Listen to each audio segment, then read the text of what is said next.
Hello, great people. Welcome back to Global Happenings. Today, we are so excited to have you again. Peter Obi has come out to talk expressly, giving very strong message to the Supreme Court after yesterday court case, which is between him, Atiku Abubakar, and Bola Ahmed Tinubu. Let me allow you listen to this elaborate write-up, especially as it revolves around the Supreme Court and the rule of law. Official candidate of the Labour Party in the 2023 general election, Peter Obi, has reminded the judiciary of its bounden duty to protect society's value system after the apex court adjourned the appeal challenging the victory of President Bola Ahmed Tinubu in the February 23 election.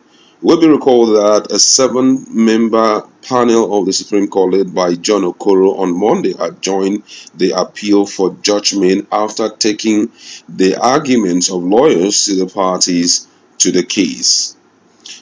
It was also reported that Atiku Abubakar of the People Democratic Party (PDP) alongside Peter Obi of Labour Party are challenging the victory of Bola Ahmed Tinubu of the All Progressive Congress (APC), who was declared winner of the February 25th general election. Speaking in a lengthy post on Tuesday, the Labour Party candidate Peter Obi, in a statement he shared on his social media, said, titled his statement, he said, "The rule of law and the credibility of leadership," stressed the judiciary role in upholding transparent ruling. Obi maintained that the rule of law remains the lifeblood of democracy and the foundation for all fundamental rights as humans, adding that when the fairness and transparency of the judiciary is not assured, the rule of law will come under severe threat.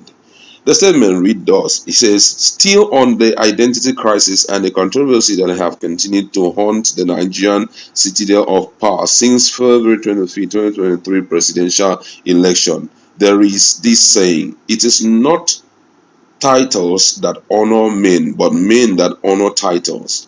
The lofty titles that decorate people in power have little meaning if there is a hollowness and falsehood underneath them. Such titles, which are done those in public offices, means nothing if they are not original and are fake, if those who bear them have no honor to support the weight of the title they carry. In situations where there is public doubt as to the veracity and authenticity of these titles and the claims behind them, it is the judiciary's rule, when called upon, to uphold the honor of the titles through transparent ruling. Only through such judicial intervention can the public be protected from the tyranny of dubious and duplicitous characters and identity fraud. In such situations, the judiciary has a bounden duty to protect society's value system. This is one of the obligations of an impartial judiciary in a democracy. The rule of law remains the lifeblood of democracy in all societies and by whatever definition across time. It remains the foundation for all our fundamental rights as humans. It is the rule of law that binds society together. The expectation by the high and low alike that their rights will be protected and respected by fair judgment in transparent court is what keeps citizens loyal and believe in democracy. People, irrespective of their station in life, approach the court whenever they feel their rights are assailed in the expectation that fair court will render justice to them according to law. However, when the fairness of the judiciary is not assured and the transparency of judiciary operatives is uncertain, the rule of law will come under severe threat. Once ordinary people lose faith in the fairness of the judiciary, the rule of law is threatened. With it, faith in democracy comes under threat as well. A society is in danger when the rule of the powerful and the rule of the rich and the mighty replaces the rule of law. When that happens, justice becomes a commodity to be traded between the rich and powerful, and a cult of corrupt judiciary operatives.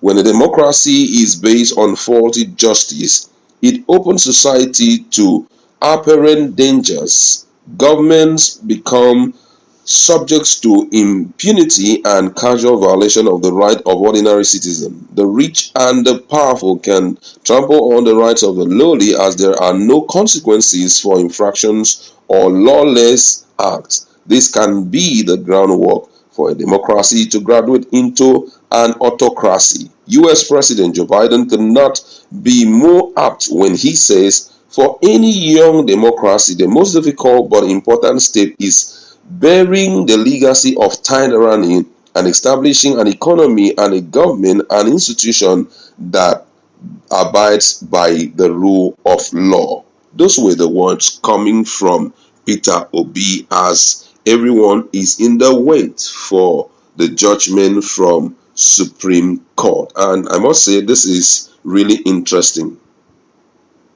When Peter Obi, who is considered as most people president, when he talks, you notice that the whole world is really tense and everybody is listening. Quite an interesting one they coming from him, Peter Obi. But it's important for us to know that right now everything about this whole issue is in the hands of the Supreme Court, and they are the ones to make a decision.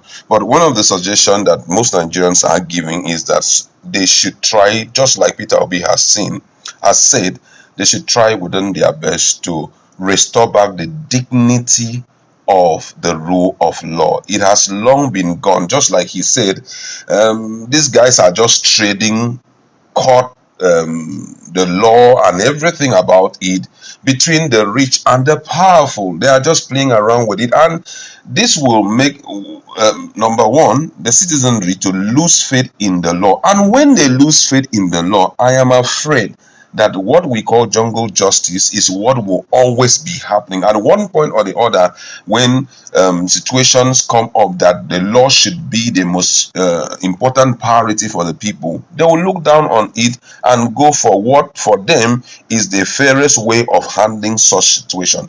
Just like Peter Obi has rightly said, I think they should give consideration to this and handle this case based on merit and not on technicality. Because yesterday when I noticed John Okoro saying we have two documents in our hands, we don't know whether to stay with one or not, and all of that, that was already a minor sign, because we all know that anything that is sworn under oath should be more valued than anything that someone sits down in a sitting room and then pen it down. The one sworn under oath, because everybody knows the penalty that comes with you swearing under oath and you fail to and you produce a false information. That's why anytime one appears in court, they will bring a Bible for you to first of all swear before you start giving your own statement and all of that. So I think that the legal system in Nigeria should understand that and do what is very good and do it in a timely way, just to sustain our democracy. That's where we like to leave it. Let's meet in our comment session and let's talk on how the rule of law will prevail.